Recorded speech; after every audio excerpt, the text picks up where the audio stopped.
Hello everyone and welcome to Planes in Marvel, where we rewatch superhero movies, pause every time a plane shows up, and apply way too much scrutiny to things that were never meant to be taken this seriously. Today, we're kicking off things with Iron Man, a film that features a bunch of planes and aircraft-related stuff for me to talk about. Some of it even makes sense. Most of it does not. In this episode, you'll get some actual planes, some barely plane-related tangents, and a breakdown of the final fight that will absolutely make you question if I was ever invited to a party. You can use the timeline below to jump to the parts you find interesting, but if you skip the cute little truck, you have no soul. So, what the fuck? How can they expect me to believe Stark survived this? This movie should have ended here. Oops boss, we killed him. This one is dope AF, and honestly, it's a big part of why I enjoy making this series. It ain't real, of course, but it could be. The front half is clearly based on a standard Boeing 737. It starts with the engines. They've got that signature raised lip at the bottom, a classic Boeing detail. And then there's the cockpit windows, with that straight-edged cut of glass you'll only see on a 737 and a 727. And of course, the two engines mounted under the wings, standard for this type. But now let's talk about the differences. You can see that the winglets are long and pointed down. Most winglets point either up, or in some designs both up and down. So what you see here is definitely not standard, but it looks cool. Another cool detail is the extra engine in the tail. Its shape is telling. The small intake suggests it's a ramjet. It doesn't use fans like a normal jet engine. Instead, the speed of the plane pushes air into the engine, where it gets mixed with fuel and burned to create thrust. You can also see the V-tail, right here. Most airliners have three tail surfaces, two elevators and a vertical rudder. This combines them into two angled surfaces. Why do that? Well, less weight, fewer parts, and potentially less drag at high speeds. Downsides? It's harder to control, manufacture, and maintain. So what can we tell from all these changes? They suggest this aircraft is meant to fly faster than regular 737. The V-tail reduces drag, and that extra engine in the tail, a ramjet, only works when the plane is already moving very fast. Put together, this isn't just a corporate jet, it's built for speed. Very impressed by the design team here, and I hope they had this eye for detail everywhere else in the movie. Like and subscribe if you want more. For those new to the series, if you want me to count a plane in your movie, you have to actually show it. A blurry shot in the background for 1 second does not count. If the scene isn't about the plane, or doesn't give it any focus, I don't count it. I think these do count, an F16 and an FA18. The F16 is one of the most common jets out there, known for being both affordable and highly capable. Over 4,600 have been built, and production is still going. Can you guess how many FA18s the US Air Force has? A plane made in the US? 0! Besides testing versions, obviously. It's a jet built for the Navy to be able to be operated from carriers out at sea. Now we land in Afghanistan. There is a huge assortment of aircraft, so let's go one by one, left to right, and for each new one, a short fact or story. In the far left, you can see the end of a tail. It will show up soon again. But that is the CH-53. The hero of a crazy operation back in 1969.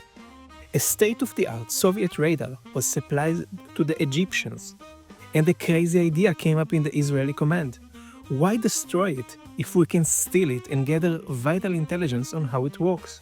So Operation Rooster was the solution. A paratrooper force took the outpost, which had 6 soldiers in it. Then, 2 CH-53 came in and took it. A daring, crazy operation worthy of such a machine. CH-46 Frog. This is the cutest version of this dual-rotor design. From this came the more advanced version of the CH-47 Chinook. And now, the 46 is discontinued, and its replacements are the CH-47 and the MV-22. C-17 Globemaster. In Australia, there is a festival called Riverfire in Brisbane. In it happens one of the most exciting things I've seen. A C-17 flies over the river between the buildings, giving us these amazing pictures and videos. CH-53 and F-16 both were featured, another frog, and then the cutest goddamn truck. I wanted to star in its own Pixar movie. During this scene, two planes are seen flying in the background. I didn't think it was possible to identify them, at least until I've gathered around the friends I hang out with in VR. A freeze frame gives it away. It's a F-22. Thanks, Hydra. And for tangent number 1, let's talk about a radar-guided long-range anti-tank missile that, according to some promotional video, can shoot down a fast-moving aircraft, and it's armored? Allegedly. No footage, just corporate mumbo-jumbo and dramatic music. Which is odd, because missile designers are very careful about weight. It affects how far and how well the missile flies. Shooting down a missile is also hard.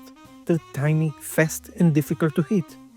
The closest thing I can think about in reality are Brimstone, the AGM-114L Hellfire, and the Russian 9M123 Chrysanthema. All of these use radar, but only in the last few seconds before impact. They do not have enough room for battery power to keep it running the whole time. They're also short-ranged, fired toward where the target should be. Honestly, not a bad advanced weapon idea, probably fine for hitting fast aircraft, but not great against ones that can turn sharply. That's a UH60 Blackhawk. So nice, so clean. Over 5,000 were built since 1979, and it's still going strong. C-17 landing. Then, in the background, a C-130 and another 4-jet airplane. It's a KC-135. Now, I usually really appreciate the Internet Movie Plane database. They're basically the high council of background aircraft in movies. They take this as seriously as I do. So imagine my surprise when they do not include this scene in their website and did not consider C-130 and KC-135 to be in the film.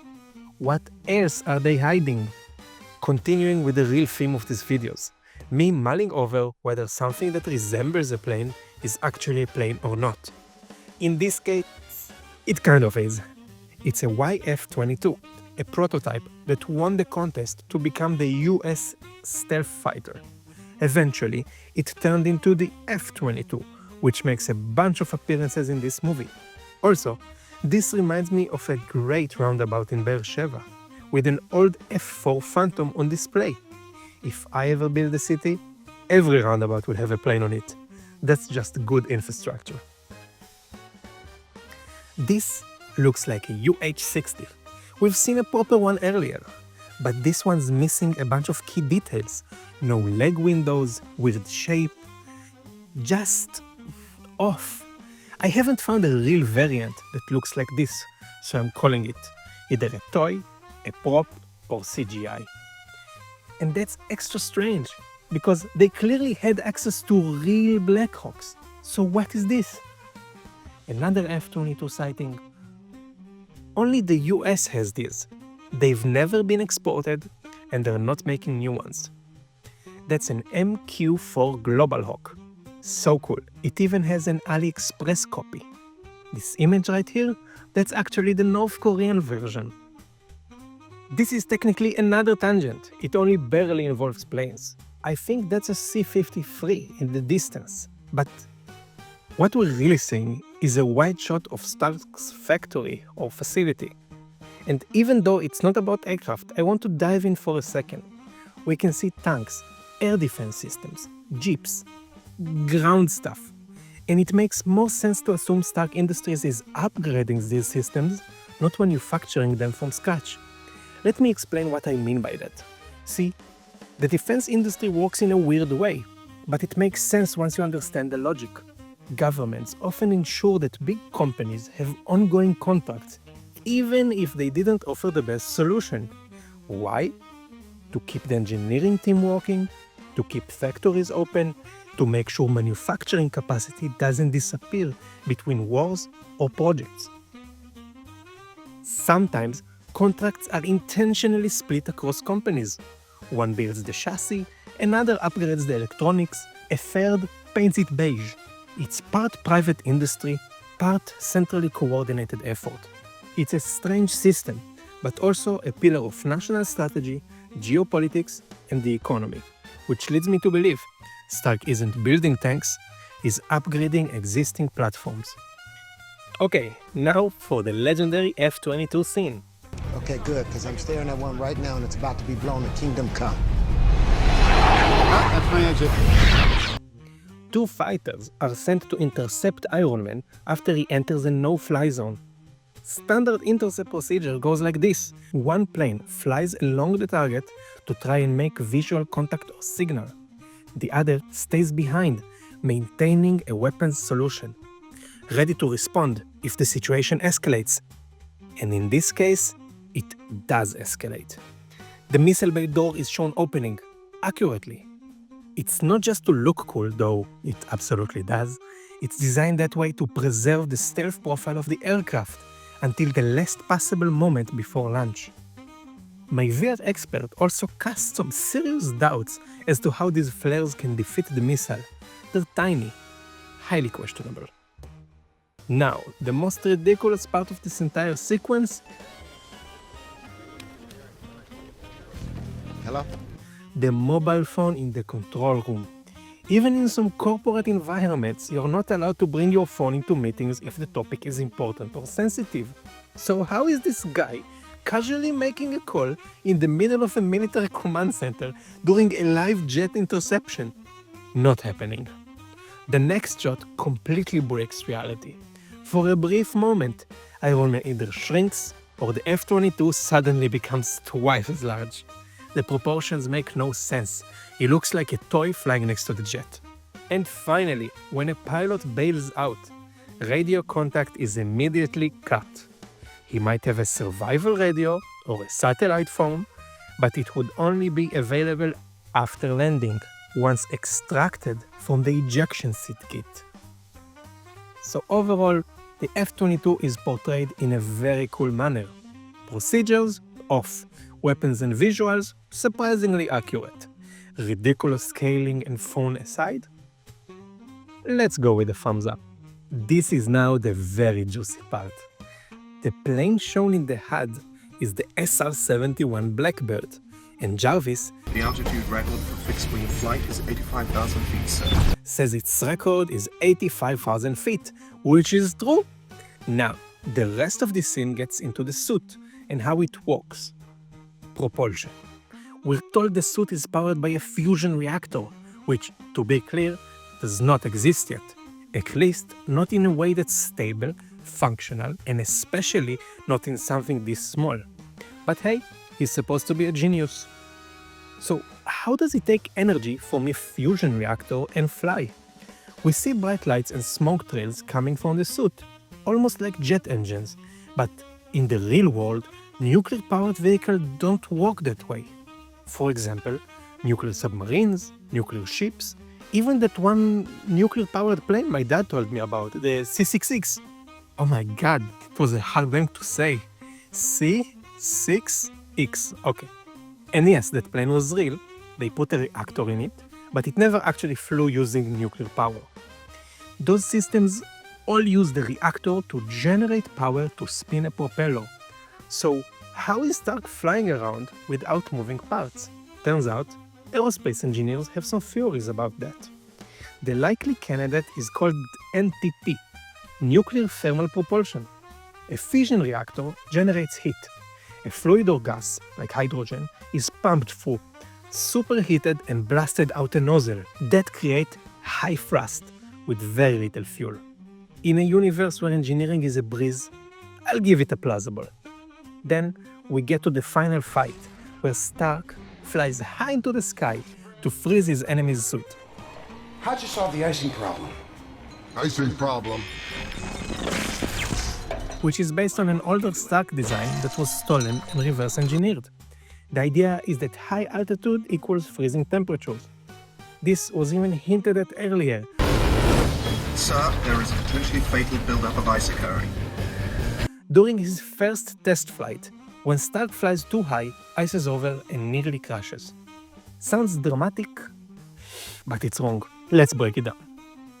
Ice doesn't form just because it's cold. You need moisture and cold. Now, as you climb, the amount of water in the air drops significantly. High altitudes are incredibly dry. Temperature, however, gets 2 degrees colder every 1,000 feet or so. But that only works until around 36,000 feet, where you hit something called the tropopause. Tropo for atmosphere, pause, because the temperature stops dropping. It levels off. At around 65,000 feet, it gets weird. The temperature actually starts going up again. By the time Stark is supposedly freezing, he is at 85,000 feet. But there's basically no moisture left and the temperature is rising. So this makes no sense. Not to mention that at that speed, friction would make his suit hotter, not colder. So yeah, cool scene. Scientifically though, completely backwards. And for Wifey's corner, her choice is this, the CH53, because it looks cool. Thanks, Wifey.